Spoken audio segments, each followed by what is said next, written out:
It's Giuseppe Salamone with GS Broadcast, and today I am here with my colleague Sam Hun to discuss the latest outlook on the economy.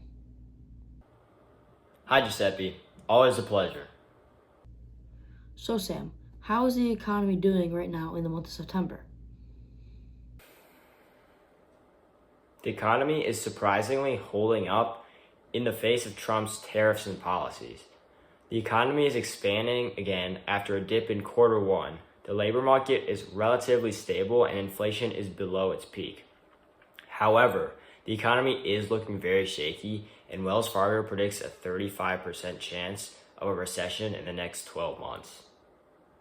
Going to your first point, Sam, how are tariffs affecting the U.S. economy right now? And for those of you who don't know, tariffs are a tax a government places on imported goods from another country. And the Trump administration is putting very high tariffs on countries at the moment. Yeah, so despite recent court rulings, Deloitte expects that the average tariff rate remains around 15% through the forecast period, though the country and product-specific rates are expected to change. While we would like to see inflation moving slowly, tariffs have been having a bad impact on them. And how's inflation doing? Inflation is typically the reflection of the Consumer Price Index, which is released monthly by the Bureau of Labor Statistics. The inflation is currently persistent and is above the price stability mandate. Inflation is unlikely to reach the 2% target in near term, so should we be worried? I'm going to say no. We should be cautious because the economy is looking very shaky at the moment, but the inflation is actually average so far in quarter two. August CPI is 2.9%, and core CPI, which is CPI removing volatile food and energy prices, is 3.1%. 2.9% is a stable number, showing that inflation isn't too hot. And although the Fed is aiming for a 2% inflation rate, a 2.9% rate is not the end of the world. There was a recent cut by 25 basis points at the Fed's September 16th through 17th meeting. The rate is now 4% to 4.25%. So Sam, how does this affect the economy? Yeah, first off, this isn't really a big change by the Fed. However, with both inflation and the unemployment rate rising quickly, the Fed is stuck choosing between its inflation and full employment mandates. Keeping its benchmark inflation rate too high could keep inflation subdued, but it could also cause unnecessary harm to the job market. According to S&P Global, the central bank is likely to follow this 25 basis point cut with two more 25 basis point cuts by the end of this year, followed by another 50 basis points of easing by the end of 2026.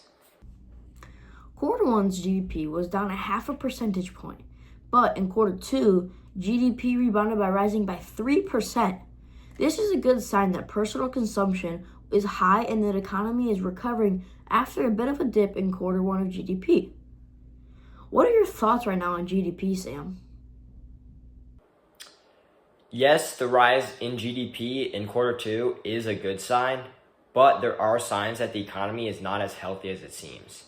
Combined with the first quarter's GDP, the economy only grew 1.2% in the first half of the year, down from the 2.5% average pace in 2024.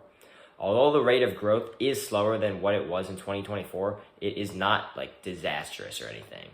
Morgan Stanley modeled out an expectation for 0.8% GDP growth for 2025 in the fourth quarter, which is not a recession, but it's a slowdown. Personal consumption and expenditures rose at an annualized pace of 2.5% in the second quarter, according to the third estimate, up sharply from the second estimate's 1.6%. This is a surprise because we thought that consumer spending would continue to go down after the dip in quarter one, but it has gone up by a big amount, which is a good thing. And retail sales, which comprise a sizable chunk of overall spending, rose 0.6% in August, following July's 0.6% gain. This shows that consumer spending and confidence is still very strong because consumers are continuing to buy at a constant rate. Okay, so according to NerdWallet, August's unemployment rate is at 4.3%, and June's wage growth is at 4.5%. This seems decent to me, but is the labor market holding up right now? The labor market is pretty unstable at the moment, even if unemployment rate as of August is 4.3%. The government tries to hover unemployment at around 3 to 5%, so this is actually a decent number. The wage growth rate is okay as well because the inflation rate is hovering around the high 2% range, and the wage growth rate being larger than the inflation rate is a good sign. However, Labor Department revisions earlier this month show that the economy created 911,000 fewer jobs than originally reported in the year that ended in March.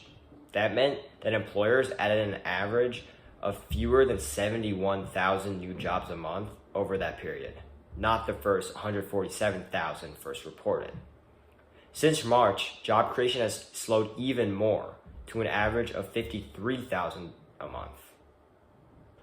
In summary, the economy is looking pretty decent at the moment, but consumers should be wary of a possible recession occurring in the near future. Back to you, Giuseppe. Thank you, Sam, and everybody for listening to this economic outlook of the U.S., and remember to tune into the next one.